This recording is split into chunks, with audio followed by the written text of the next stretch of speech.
Welcome back to the AfterHours podcast. I'm your host, Francisco. Co-host today, I have Dan March, and we are joined with Daniel Winnington from the Whiskey Vault YouTube channel. It is your go-to channel for anything whiskey related. What's going on, man?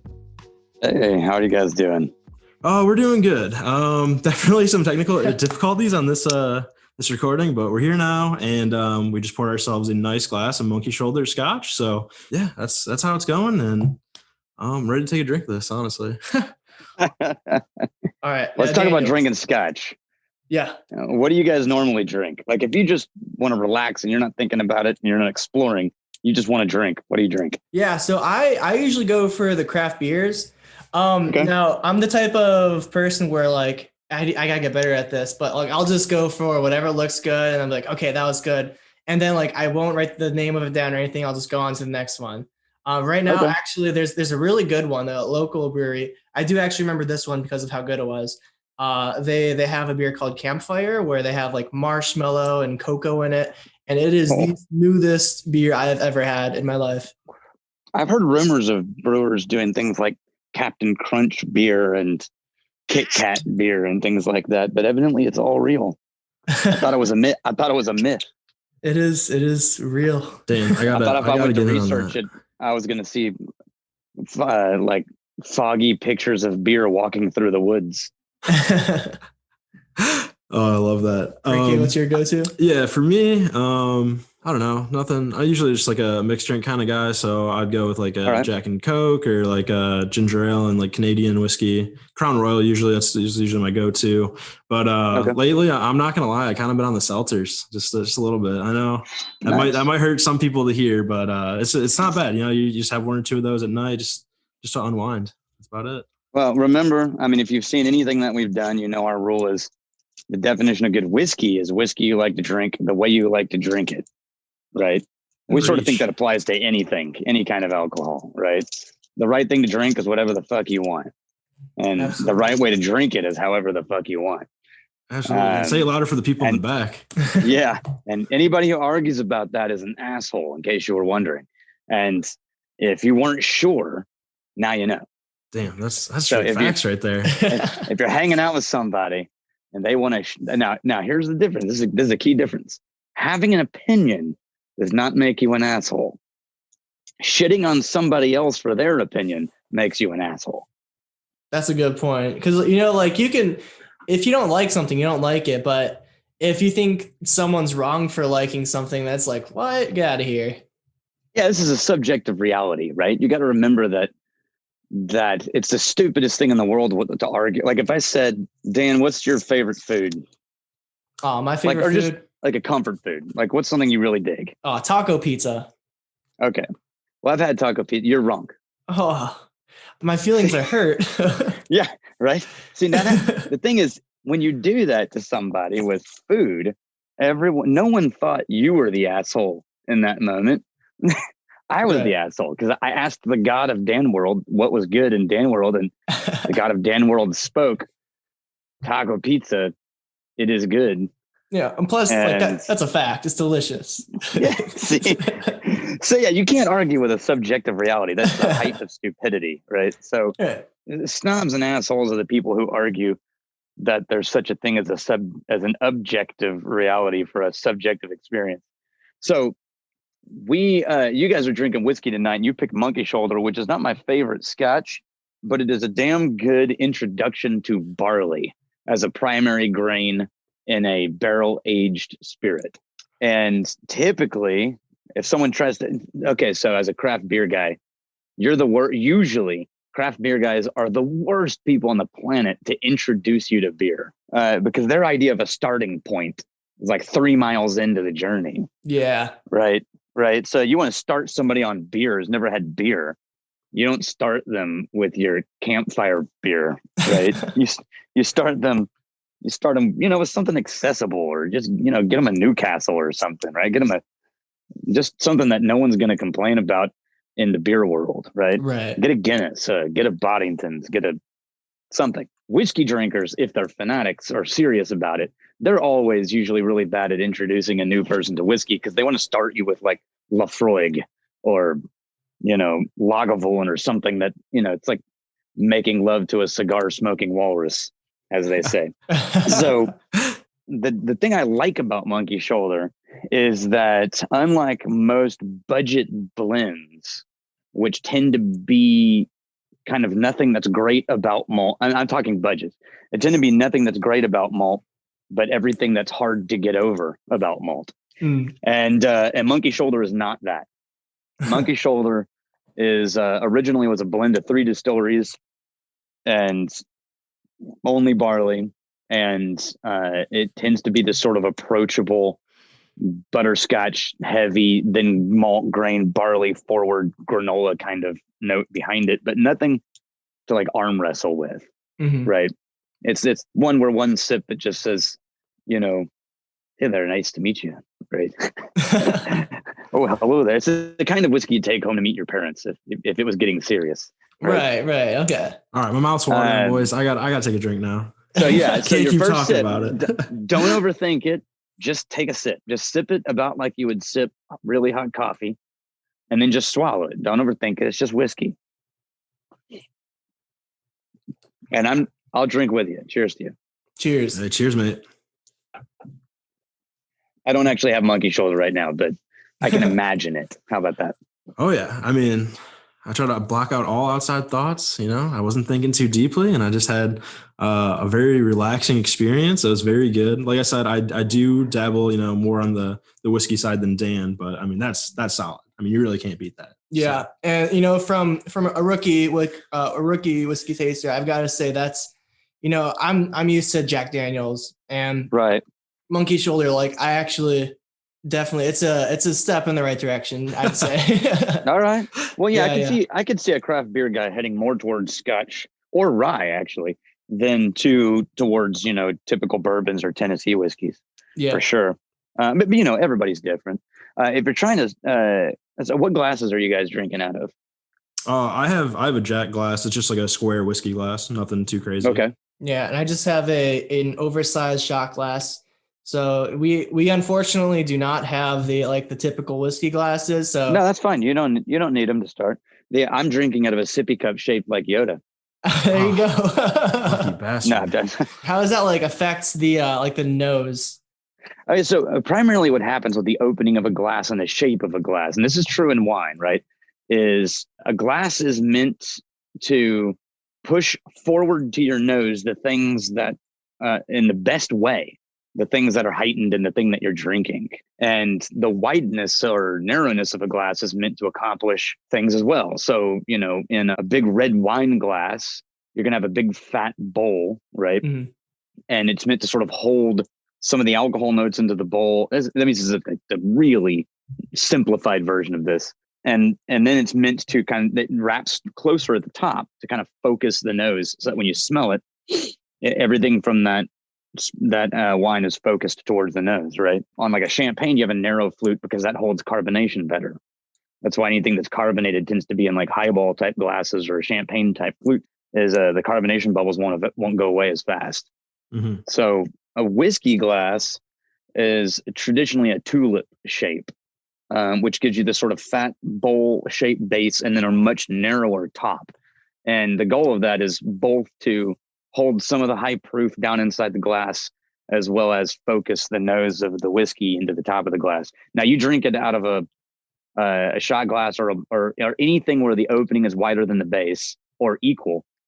You're just not going to get as much of an impact from what's in the glass because it's evaporating around your face, not just aimed at your nose. Does that make sense? Yeah. Yeah, absolutely. Yeah. And that's literally all that's happening. I was just going to say, actually, though, for New Year's, you mentioned champagne. I literally just watched a YouTube video about this probably like 2 weeks ago. And how you mentioned that like the effervescence of the drink when it comes through the top. That's why champagne glasses are longer, thinner. And then it has like a more of a journey, I guess. And then it's more directed to your nose. Absolutely. So, I mean, but realistically, the best glass is one that doesn't leak. That you just pour it in something that doesn't leak and then figure the rest out afterwards.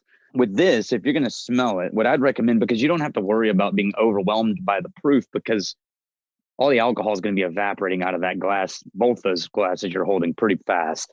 You can, when you smell it, pull it up to your nose, and inhale through your nose and your mouth at the same time, which will sound weird, but everybody does it pretty naturally when you're walking around. It's one of those things that only gets hard when you think about it.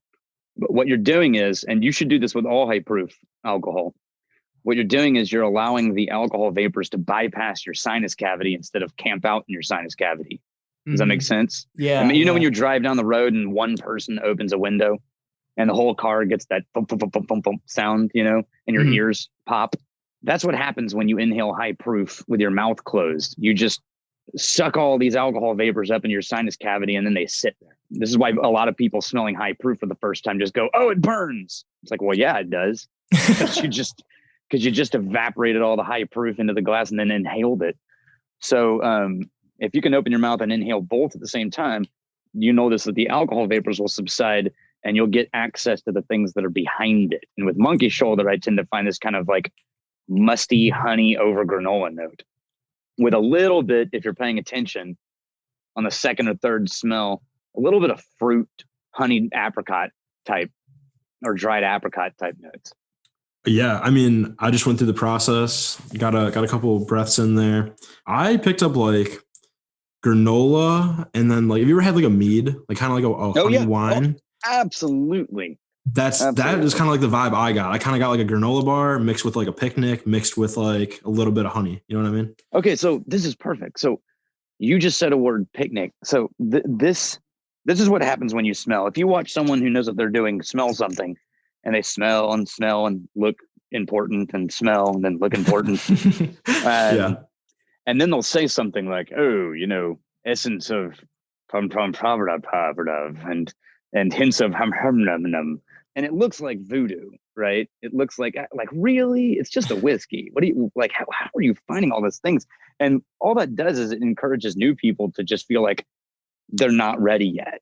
Like, well, I'm not getting all those things, so I guess I don't deserve to drink this.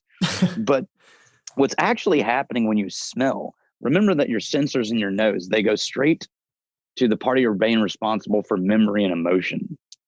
And then they reroute into critical thinking. Your first reaction to smell is always memory and emotion, which is why perfume and cologne works so well. Mm-hmm. Or why someone can say it smells like Christmas and everyone around them knows what that means. Or you can smell a specific, you know, baked good and think of family members or of a moment in your childhood, right? Oh, yeah.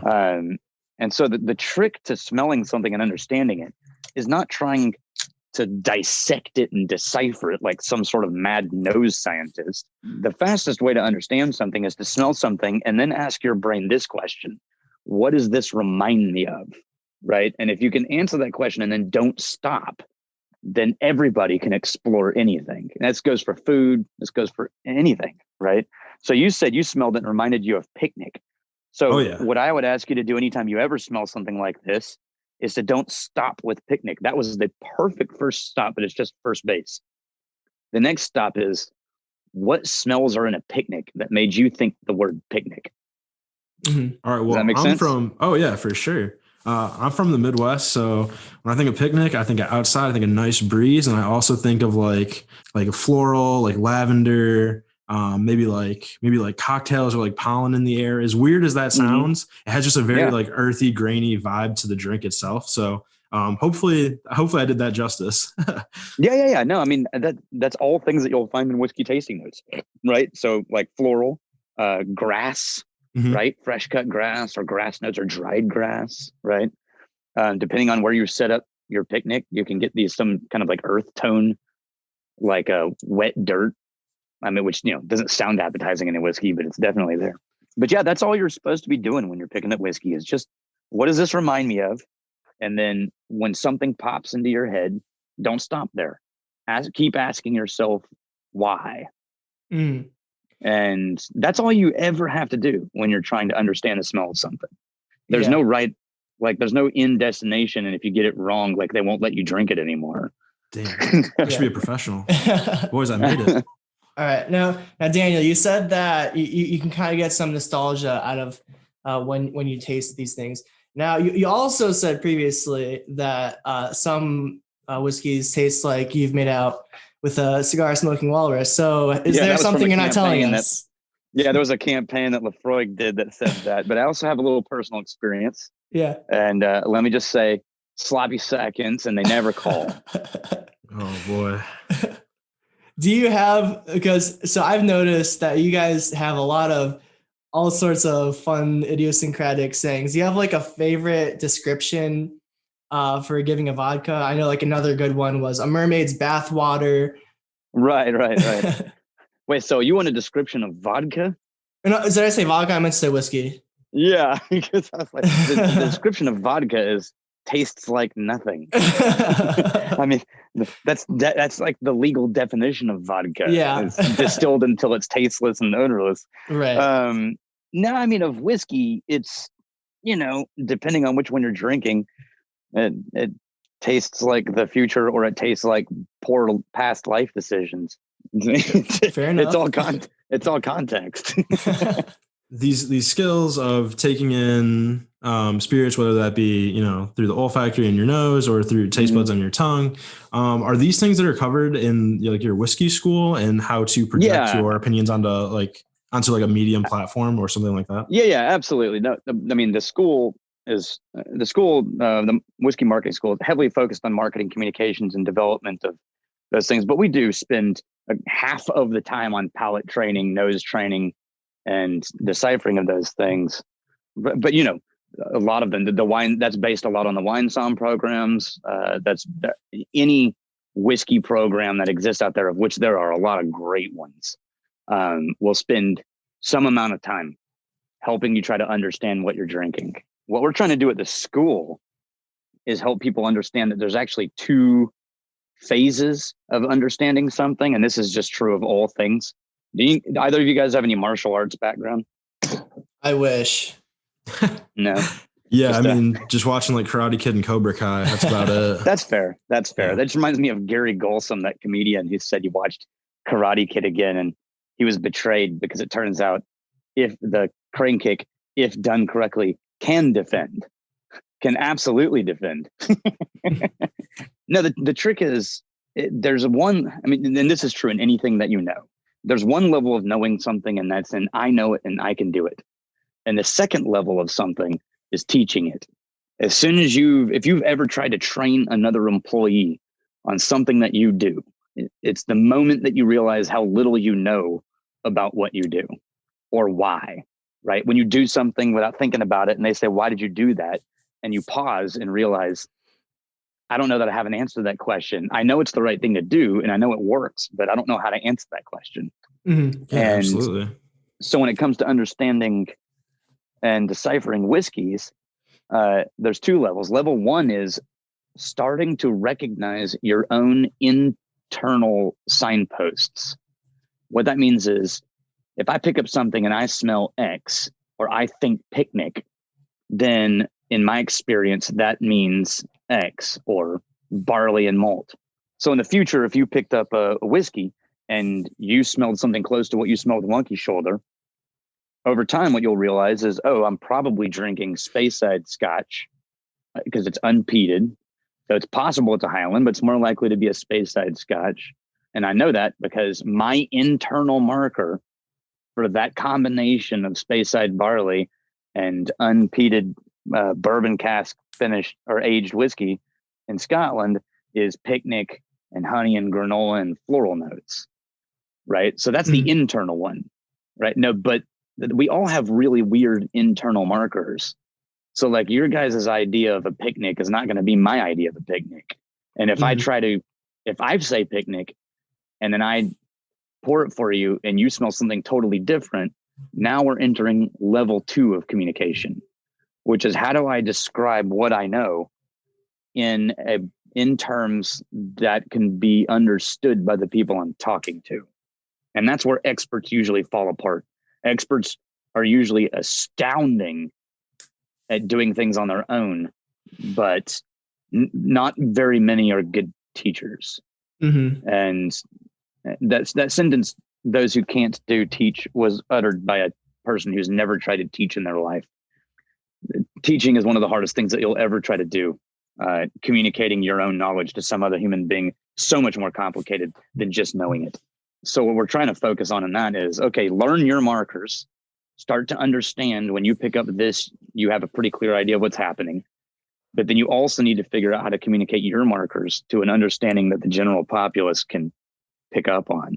I mean, like if you say it smells like Christmas, like I could say, oh, it smells like Christmas. And you're immediately going to think what?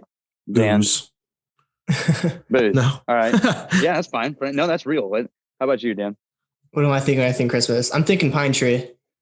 Okay. Because I'm thinking cigarettes. Cigarette. Hey, okay. I mean, I'm from the same cloth. I'm also thinking pine tree and right.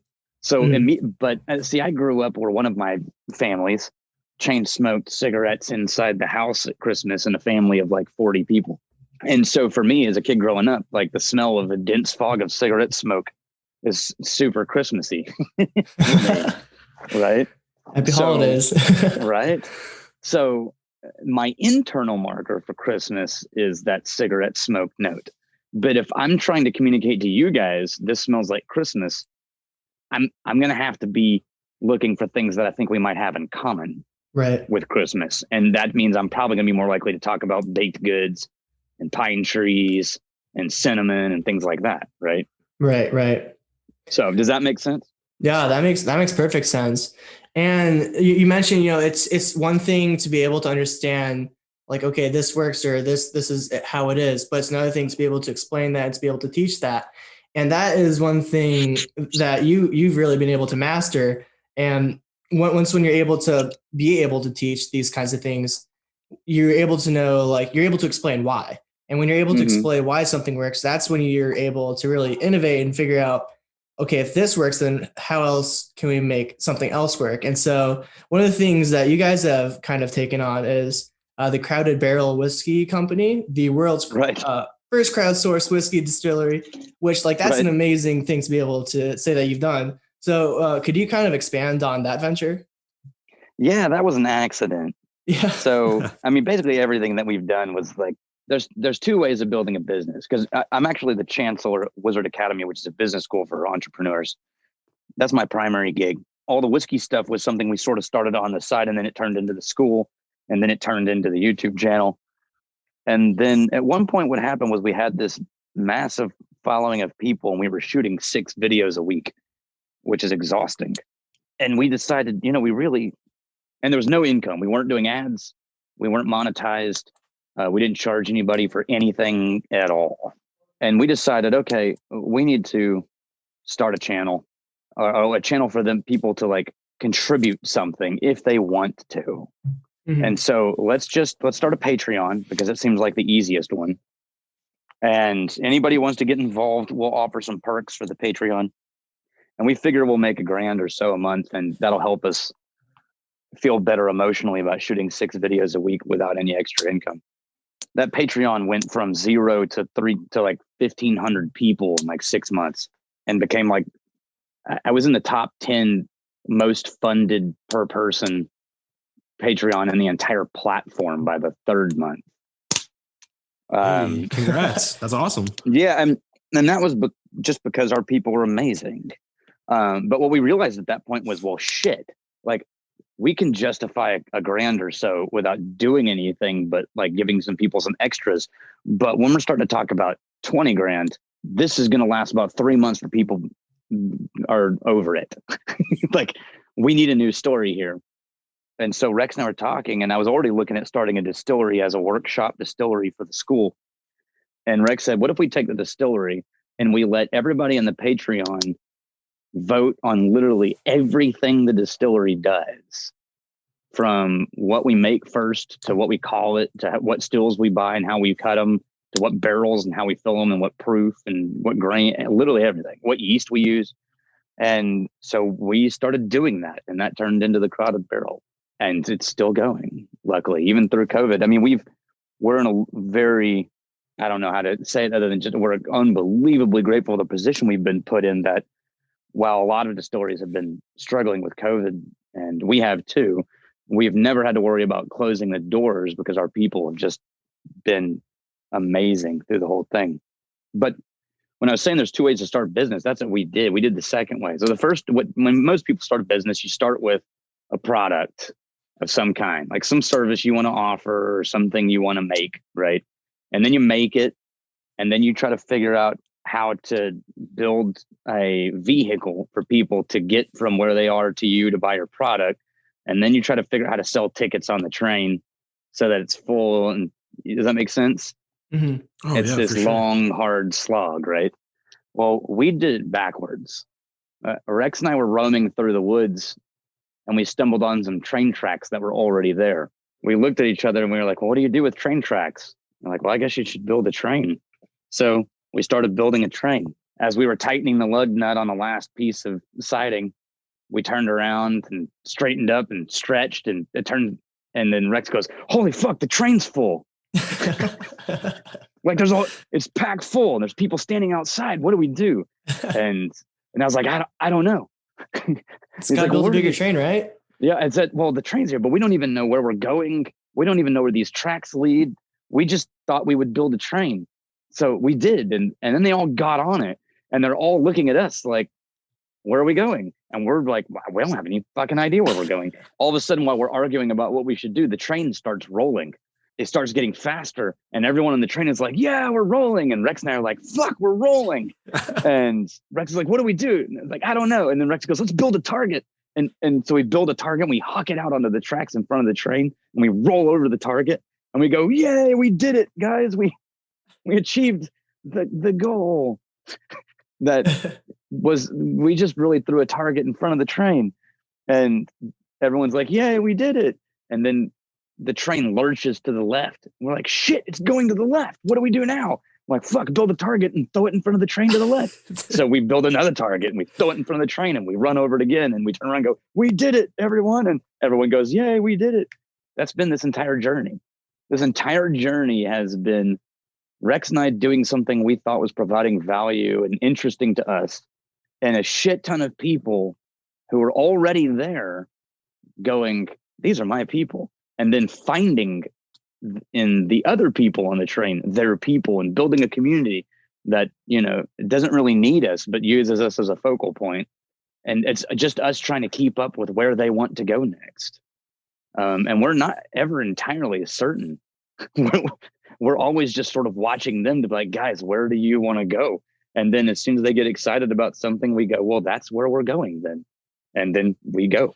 Right. Yeah. It's all about that journey, where that train goes. And I think one of the targets might have actually been the Whiskey Tribe, which is your second YouTube channel, which is also doing superb. Like, I've never seen like one content creator have two channels that have, like the same amount of subscribers. So that's right. Just amazing. So what was the idea behind creating the second YouTube channel with the Whiskey Tribe? Honestly, it was purely pragmatic, or it started purely pragmatic, and it turned into, and this is a whole part of like, we don't know where we're going. We're just following the train just like everybody else. It started because the first channel, the Whiskey Vault, is part of Wizard Academy, which is nonprofit business school. And because it's part of the nonprofit, neither Rex and I make any income whatsoever from it, and can't. We also can't like sell things on it or promote anything on it because it's part of the nonprofit school. Well, the group wanted merch and all of these things, and then we started doing stuff with the distillery, and we realized we can't talk about any of this on the Whiskey Vault because it's illegal.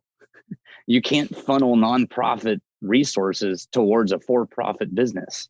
So we realized if we want to talk about all the things that we're doing, we have to start a new channel that's not tied to the nonprofit, so that we're not handcuffed on what we can and can't say or do. So we started the second channel originally just to like give Rex and I some breathing room on what we could talk about. But we had to think of what we were going to accomplish with that the Vault wasn't doing. And the Vault was just, beginner level whiskey reviews, like intro, quick short notes, quick oversight of the whole thing, not really diving into massive details and then moving on. So we decided that the Tribe channel was going to be a whiskey resource channel where we talk about all the big topics in whiskey that anybody wanting to get into whiskey would be asking, and see if we can answer them while mixing in some ridiculous shenanigans to keep it from being boring and dry. That's it. It exploded on its own. That's the divide now. Yeah, for sure. And one of my favorite videos on the Whiskey Tribe is the fizzy whiskey. And I got to ask, have you ever considered including that fizzy whiskey on your menu list for the Crowded Barrel. That was so sketchy. I mean, you saw the fizzy thing blow up at one point because Rex over compressed it. Like there's no way. Yeah. No, it's just there's too many liabilities. That's fair. That's fair. Let's just say OSHA would not approve of that being on the menu. So what was that process like for getting everybody to buy in, like to the train? So like a lot of people have like a really hard time captivating their audience, understanding their audience, and being able to define, like a content medium in which people want to consume it. Did that happen by accident, or did you start to understand your audience like from a very infant step? If that makes sense. Well, so keep in mind we have the benefit of this is what we do for a living. We're marketers. Right. So that's what we do. And it's also what we teach.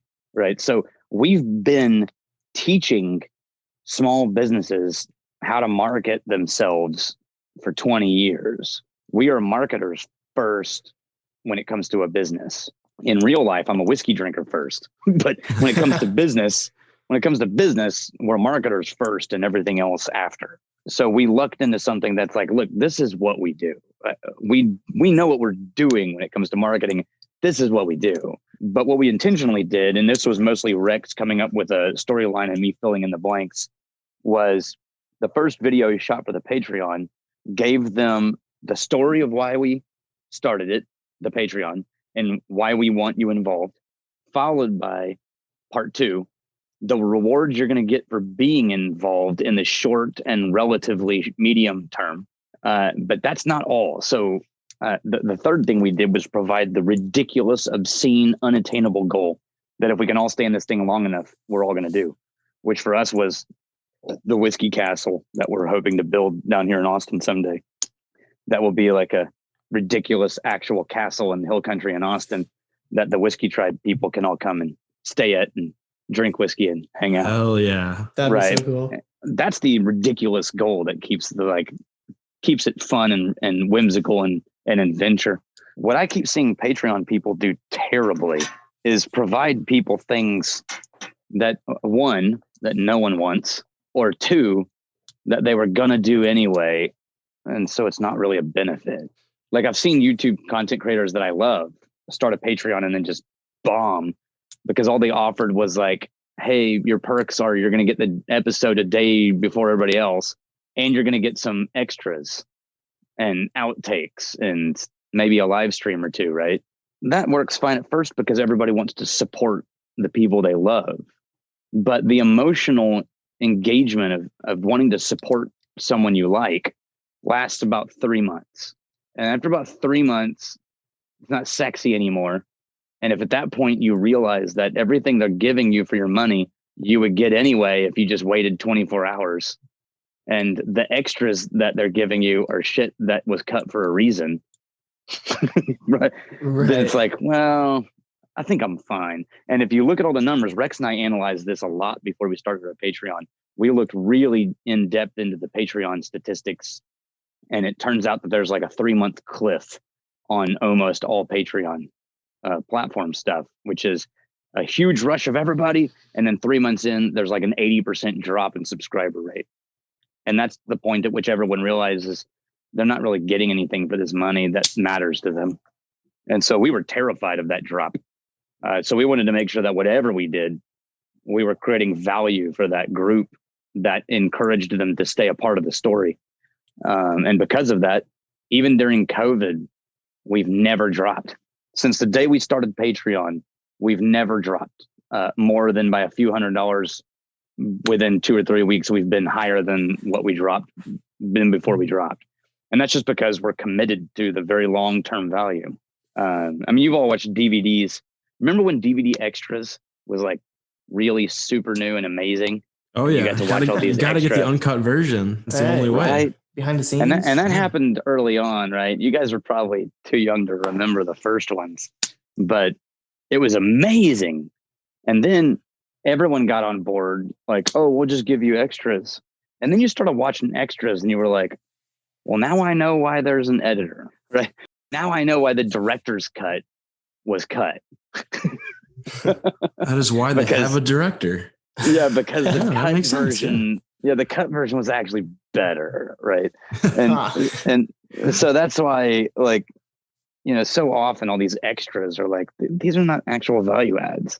So that's what we did. We tried to remain cognizant of the fact that no business, which it is, we treated the Patreon like its own business. We've developed a business plan just for the Patreon that had nothing to do with the distillery, even though it's connected to it. And we try to stay on top of that at all times. Yeah, for sure. And actually, going back to the editing, I was very curious because I'm really big into video editing and all that. How is the video editing and post production when it comes to all of your YouTube channels? Oh man, that's a Rex question. So yeah. Rex has been a professional video guy for more than 2 decades, and has made his primary income for most of those 2 decades was shooting content for small businesses, everything from TV commercials to internet commercials to videos to just anything having to do with video. He's made thousands of businesses, hundreds of thousands, if not millions of dollars from the content that he's created for them. So we walked into this thing with a world-class editor. I mean, like, Rex's understanding of story in editing is like few things I've ever seen. It's not a path you can really recommend to anybody because you got to start with all aces, right? But on the nuts and bolts side on our end, we've got 2 full-time video guys, one of them who's focused entirely on Vault and one who's focused entirely on the Tribe. And then Rex is overseeing the creative vision of both of those. On the Vault, we'll shoot 3 videos at 3 episodes at a time. Each episode will last anywhere from 15 to 20 minutes. And gets cut down to 10 to 15 minutes.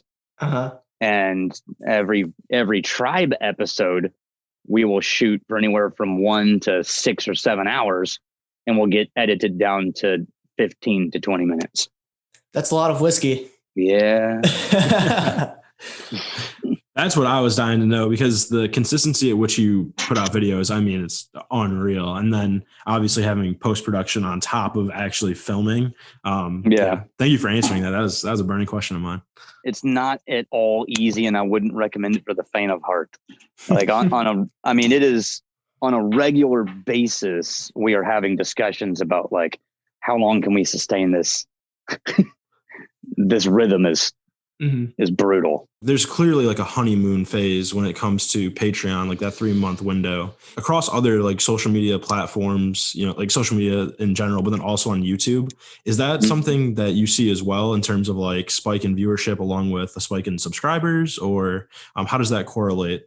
Nah, I mean, I think it's a different thing when it comes to other channels. And again, these are Rex is really the expert on content. Honestly, with YouTube, consistency is king. And this is true of all content. We actually teach this at the school, which is more important than anything is consistency. And I should say even more important and what I mean by consistency is predictable content structures.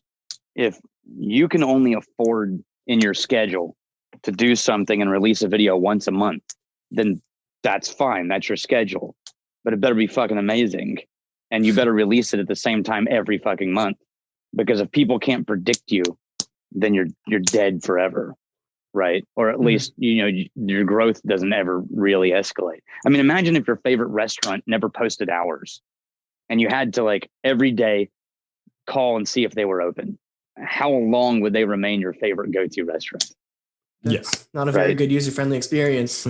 Right. It's, I mean, it might work for like the hot ticket that is secret on purpose. But I mean, that's not a scalable model. The trick is people want to follow you. They have to be able to anticipate you. And so they have to know, like, this is my Saturday thing. No matter what happens, this is my Saturday thing. And you have to become a part of their daily habits or weekly habits or monthly habits. And if you can't become a part of someone's life as a habit, then you're not going to really grow in any significant manner. On the other hand, what we also discovered is that the frequency at which you release can affect the quality, and that's actually a helpful thing. So if you release 5 videos a week, no one expects those 5 videos to be like the next Hollywood blockbuster. But if you release one a week, well, that one better be significantly better. And if you release one a year, it better be fucking amazing. Right. Right. So, I mean, think about it like, okay, for example, a joke on the late night show that you will accept as like, well, that was a reasonable joke. It wasn't that funny, but it was fine. That's the kind of joke that if they pull it on Saturday Night Live, everyone spends a week talking about how, SNL isn't as good as it used to be, because people have higher expectations of something that comes out once a week than they do of something that comes out every night. If it comes out every night, they're a little more forgiving, because if they didn't like tonight, they can try tomorrow. But if it comes out once a week, then you better be better, because you had a whole week to get that shit together. Right. So that's what I find with any content, which is you have to gauge expectations. You have to be predictable. You have to become a part of habits, and then you have to deliver to the schedule that you have created.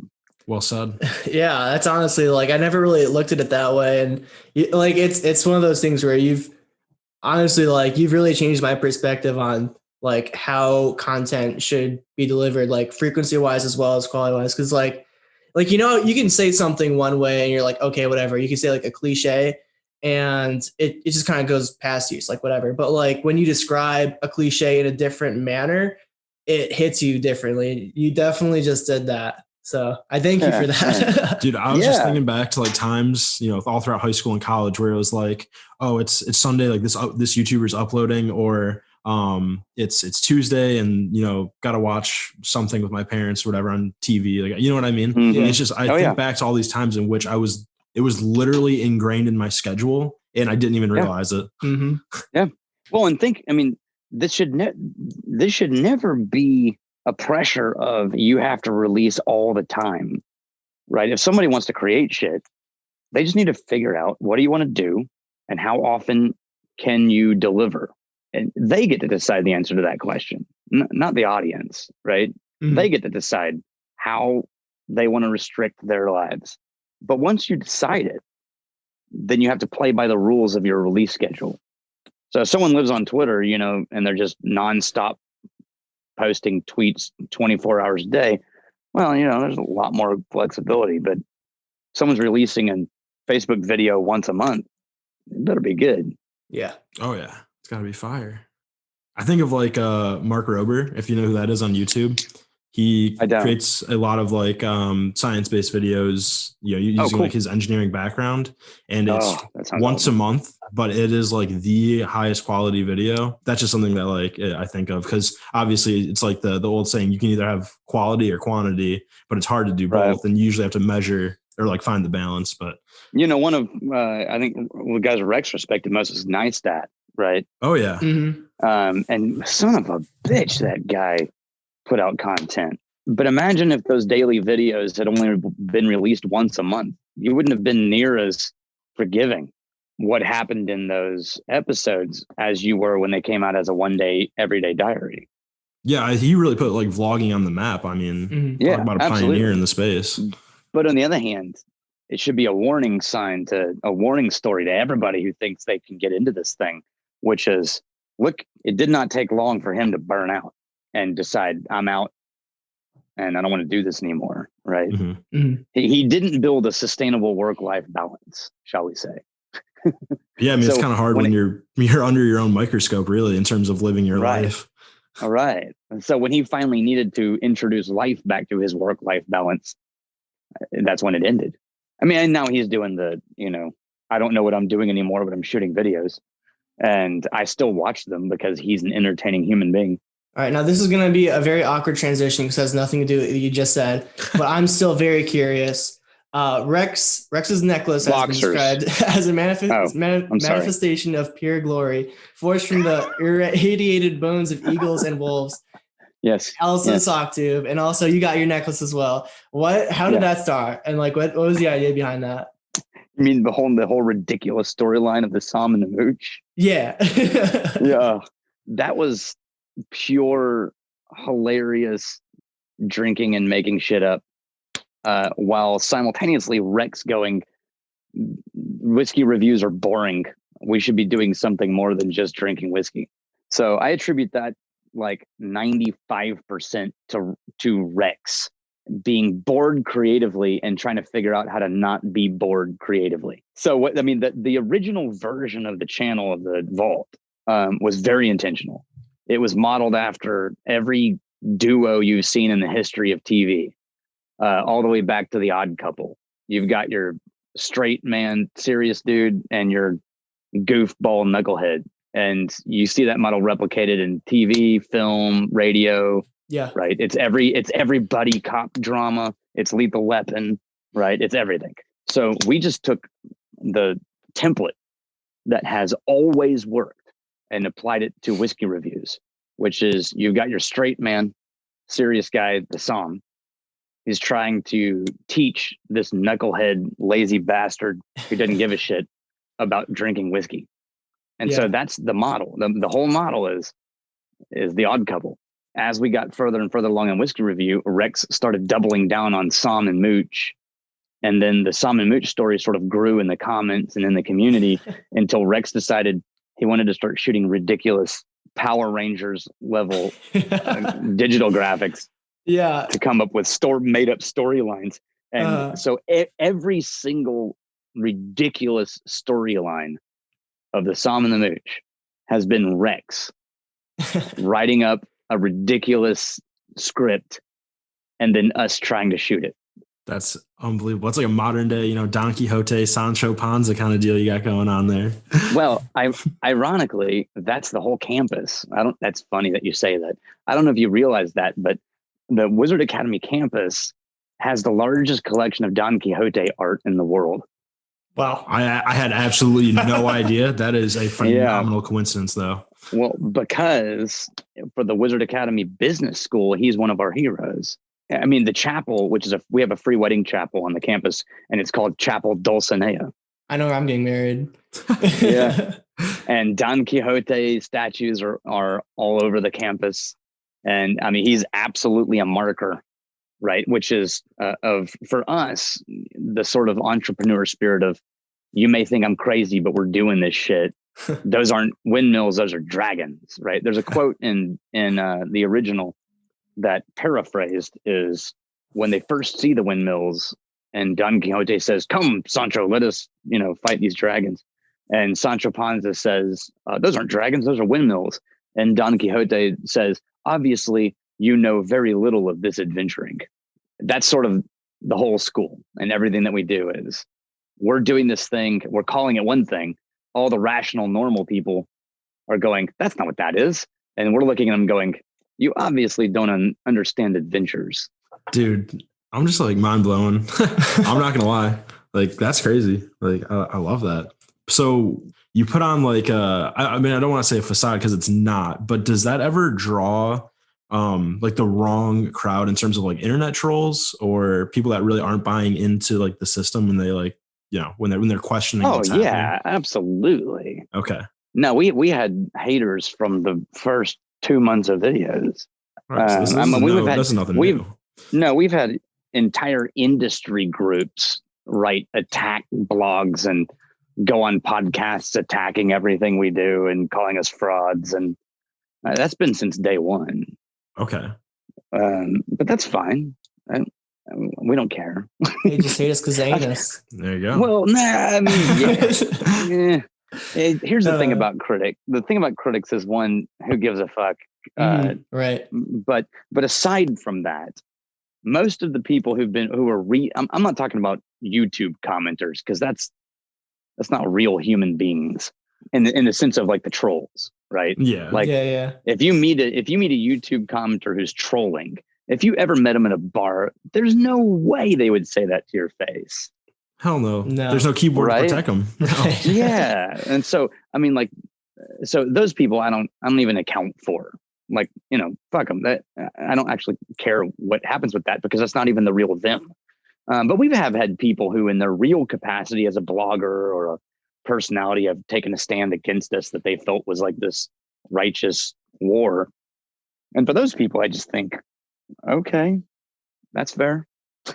They're so heavily invested in bringing down your establishment that it's like it's causing them harm at night. Like they can't sleep or something. Yeah, well, I don't know. I think they're still people. They've got a mother. They've got kids. It's like I don't care about burning them to the ground or going back at them. They've got dreams, their own life to live.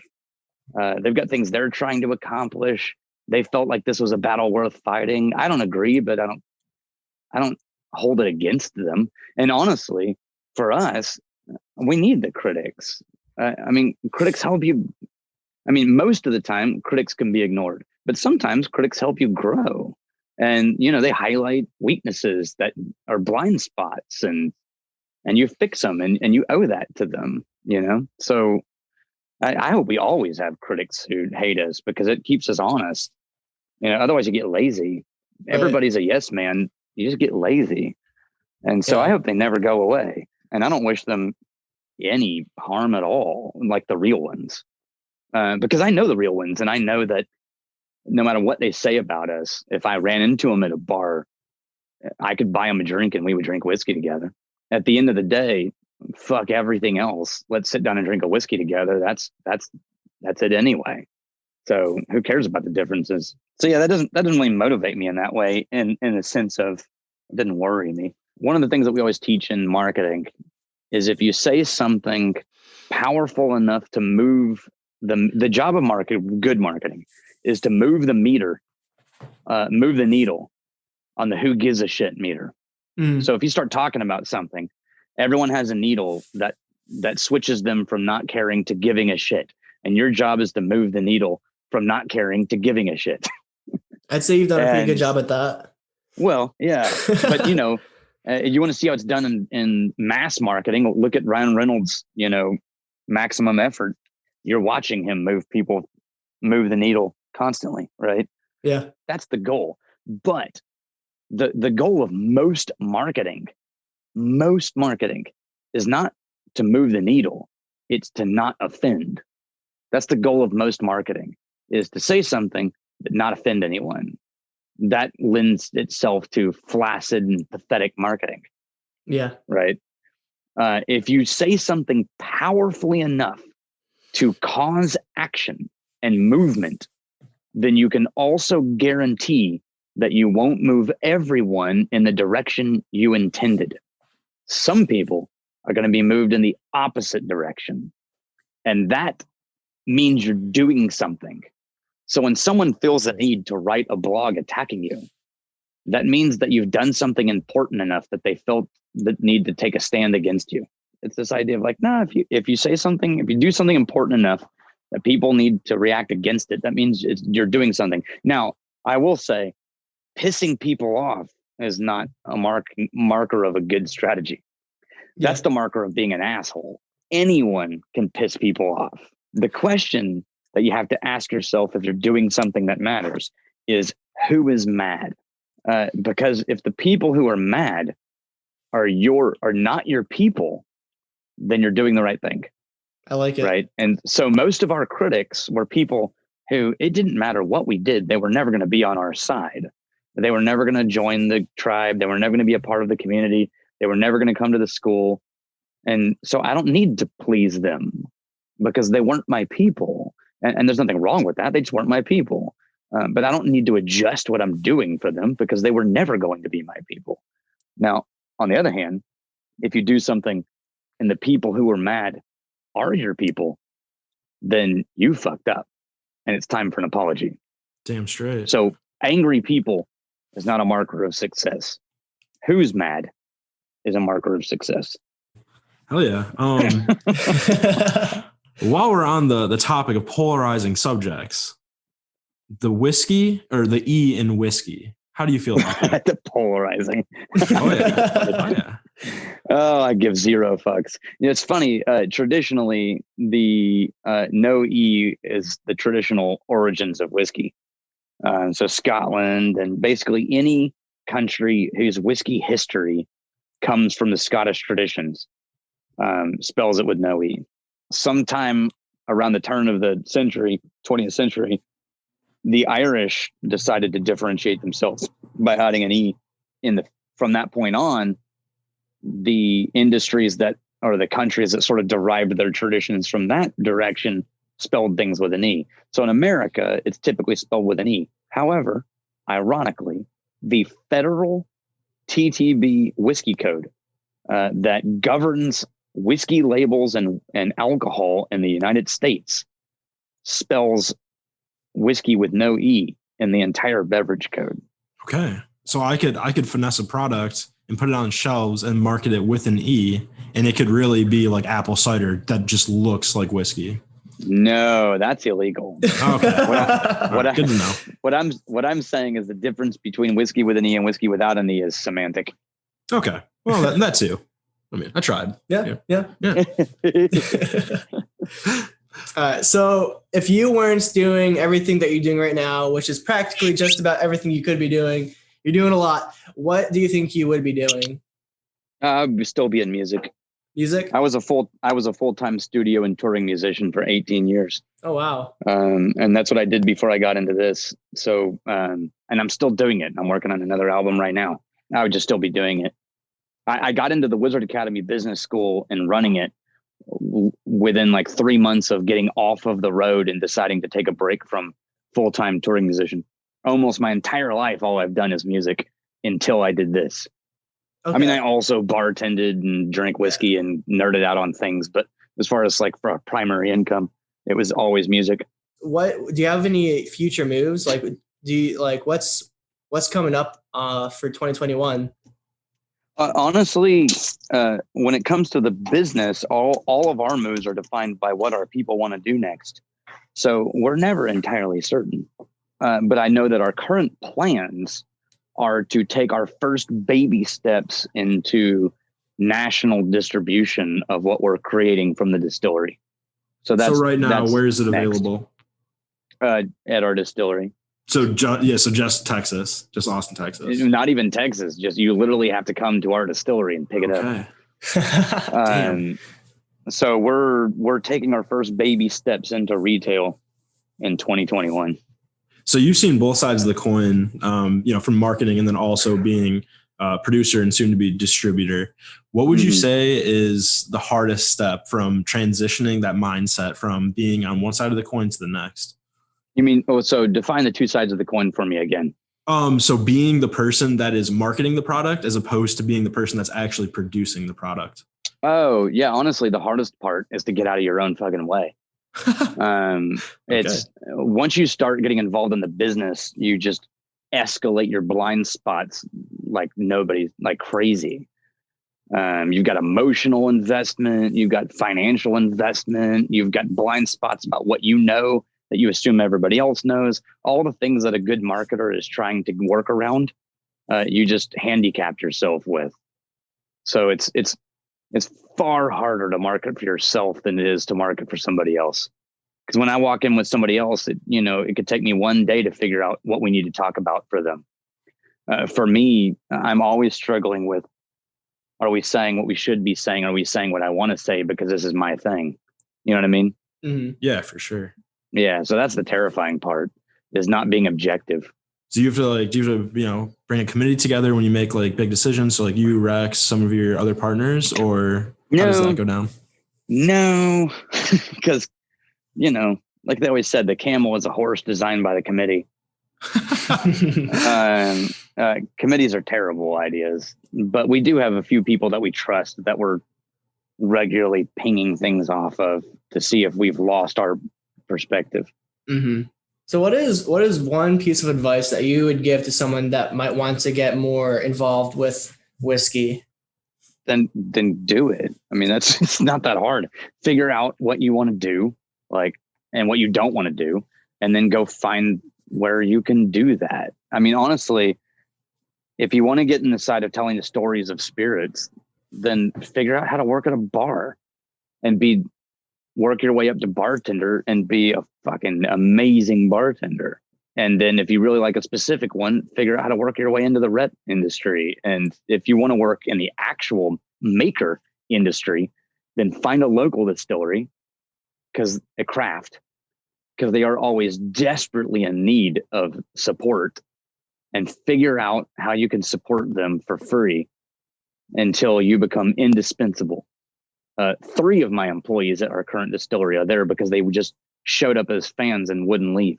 And I can name 36 people like that in the Texas whiskey industry, like people who are reps, now distillers, brand managers, distillery managers, all people who simply showed up as a fan and then just wouldn't go away. That's the kind of mentality you need to really accomplish what you want to, if you want to be successful. Yeah, don't wait for an invitation. It's never going to happen. That reminds me of 2 things. One, Gary Vee. I'm not really a big proponent of his, but that was Gary Vee. That I just remember that was one thing that he had said, was basically, if what you're envisioning for your future, find somebody that can mentor you and then make yourself indispensable to them in the long run. Yeah, absolutely. So I mean, that's the that same rule that true. That's the same rule that I did as a musician playing bars early on, which was just like the mistake that musicians make is thinking that the bar should care about their music. No one gives a fuck about you and your special songs. You're not some goddamn songwriting snowflake. You know, like everybody fucking writes songs, right? Who gives a shit? A bar owner doesn't care about building the independent music industry. A bar owner cares about selling alcohol. Right. Right. So if you want like the local bar that's like a really kick-ass music venue, you want them to love you, then make them money. Figure out where they're not making money and figure out how you playing music can help them make money and problem solve. I mean, one of my favorite music venues in Austin. Yeah, one of my favorite music venues in Austin that doesn't exist anymore was a bar called Momo's. And when I showed up in town, I hadn't been in Texas in like 10 years. So I was starting from scratch. And I wanted to play regularly at Momo's, but it was one of those places in Austin where it's like, shit, man. Friday, Saturday, Sunday gigs, like those are unavailable. Those are sewn up. I spent 2 months roaming around town listening to music and pinpointing the artists that I thought most aligned with what I was doing. And then I started attending all of their shows anywhere they played and becoming familiar with all of them so that they recognized me when I showed up. I bought CDs, I tipped, I hung out. I got to know all the bartenders until they knew who I was. And then after about 6 months, I went back to Momo's and said, hey, I want to create a Monday night acoustic music show for you guys, because Monday nights were always a shit show. I'll bring in the artists and we'll play music from 6 to 10 to 11 p.m. on a Monday night. And we don't need any money other than at the door. We'll charge like, $2 at the door or something super cheap. Mm-hmm. And he was like, sure. So I went and reached out to all the musicians I'd been following for 6 months and was like, hey, I've got this gig at Momo's on Monday nights if you want to play it. Well, musicians are all just looking for gigs. And I just offered them something they didn't have to find, didn't have to argue about, and didn't have to figure out on a night they're not normally playing music. So within 1 week, I'd sold out and packed out all of the time slots with kick-ass local artists. And we turned Monday nights from like a dead night into not a gangbusters, but like a reasonable music night at Momo's. And I always took the shittiest time slot at like 6 p.m. And then eventually all of those artists got to know me and they started saying, hey, you want to play with us over here? And within like 11 months, I was playing in all the venues I wanted to play in Austin with all the musicians I wanted to play with, simply because I showed up solving people's problems. I can see why I got into marketing. Yeah. Dude, that's fucking elite. Hell yeah. That kind of reminds me like a little bit of a previous guest on Blind Pig. That's a music venue up in Ann Arbor, Michigan, but basically kind of like a similar path in which you have to figure out where you're adding value both to your colleagues and who you're working with as a musician, but then also managing, your venues you're playing at, and then also how you get people to come out. Are they friends? Are you doing it on social media, buying CDs? Right. So yeah, if you always had like an entrepreneurial like spirit like that, even, from a young age? I guess I never thought of it that way. I just thought I need to eat. Okay. Food is good. Hey, innovation comes with desperation.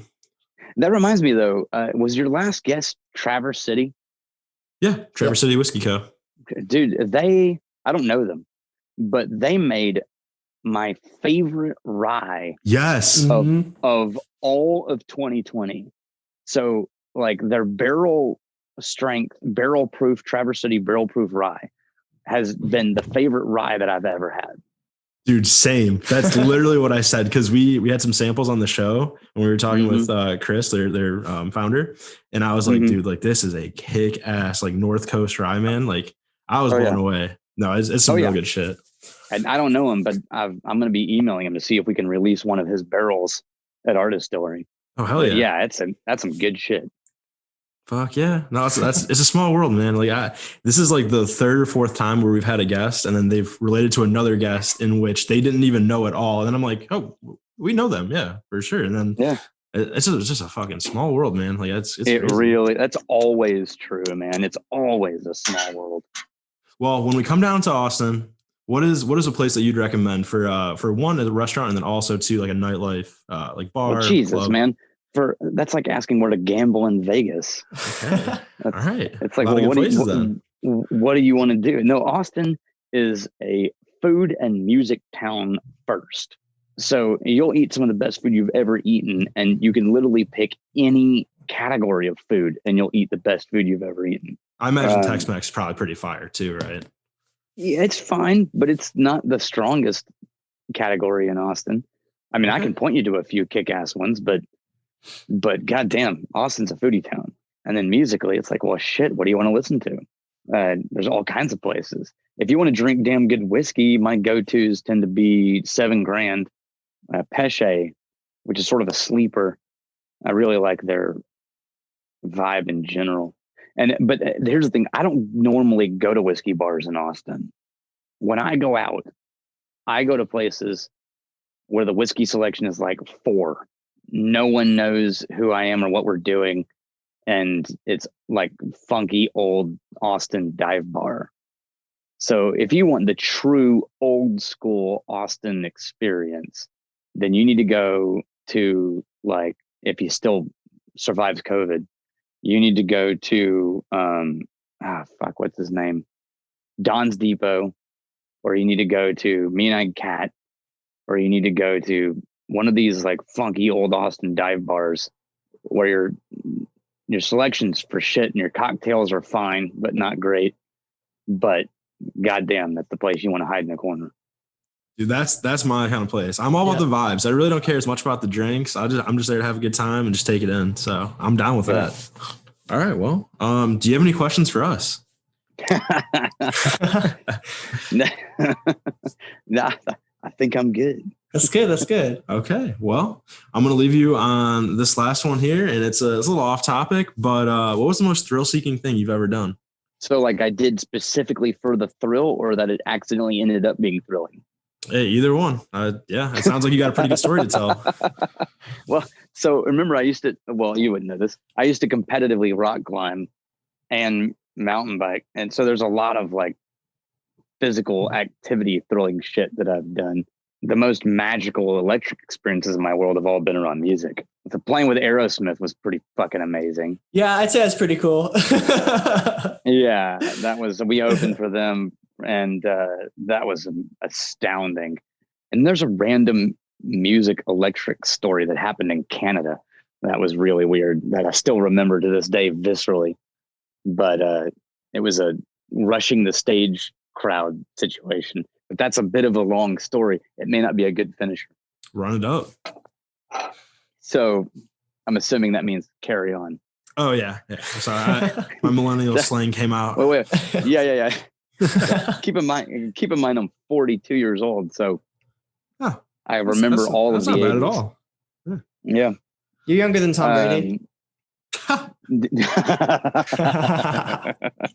But no, so we were playing this show. I was with a band that was signed to a British label at the time, and we were touring with them, and we were playing a show at a basketball stadium. I think it was in Regina, Saskatchewan. Oh, so you were out there. Oh, yeah. Oh, we were out there, and it was in January. It might not have been that show. It was somewhere really obscure. It was a basketball stadium. There was, maybe 6,000 people. And it was this event sort of targeted towards youth. So it was a really young age range, probably averaging 18, 20 years old. We were supposed to play. They had the stage set up basically right where one of the backboards would have been. So you had the whole floor, and then you had the seats for like 2/3 of the stadium. We did all of our normal sound check and prep, and we were hanging in the green room, and we realized, we were like 5 minutes past when we were supposed to go on. So I walk out, and we discover our tour manager arguing with the venue event manager, because what had happened was the venue event manager had decided that he didn't feel it was safe for all of the kids to be on the floor. So he had forced everybody to stay in the stands. And so what that meant for us was this massive stage at one end playing to an empty basketball stadium floor with all of the fans 50 yards away in seats. And she was saying, there's no way we're doing this. We're not playing to that. Like, let these kids onto the floor. And he was going, no, it's a security problem and blah, blah, blah. We let her keep arguing it for like 30 minutes. And at this point, we're now, almost 40 minutes past start time. And they still hadn't figured it out. And so we went to her and said, look, we're going to go on and play. Try to figure it out. And so she said, I'm going to keep fighting. I said, okay. So we went on, and we were halfway through our first song when she won the argument, and he gave the word on the walkies to let the kids through. Halfway through our first song, which is this big rock song, all of the security stepped aside and pulled the barriers back, and 3,000 kids rushed the stage. It was the most adrenaline I've ever felt playing a rock show when 3,000 kids rush a stage and then all start just jumping and raging and going nuts. It was pretty amazing. That's incredible. Just going from 0 to 100 and got a mosh pit with 18-year-olds that are allowed to drink in Canada, just fucking having a good time, rocking out. It was wild. That's awesome. So how big was this venue? How many people were seated? I don't know. What's in a basketball stadium typically? In Canada, probably 4. I'm not sure. Yeah. Whatever's in a typical basketball stadium is probably half to 3/4 full. Oh, right, wow. Sounds good. All my Canadian listeners, I'm sorry. I had to chirp you right there. Sorry. Daniel, it's been a pleasure. Everybody make sure you check out Whiskey Channel, or the Whiskey Vault, the Whiskey Tribe, what am I missing here? The Whiskey Marketing School, Wizard Academy, Crowded Barrel Whiskey Company. Oh man, there's too many lists here. I know. There really is. Go feel free, plug whatever you need. Where can they find you? All those places you just said. Awesome. Well, Daniel, it's been a pleasure. Thank you so much Cheers for your time. Both. Yeah. Thank you. Yes, thank you, sir. All right, After Hours Nation, we hope you enjoyed today's episode. If you'd like to stay updated, you can check out our site at afterhourscast.com. Don't forget to tune in next Tuesday morning for our next episode. After Hours Nation, stay thirsty, my friends.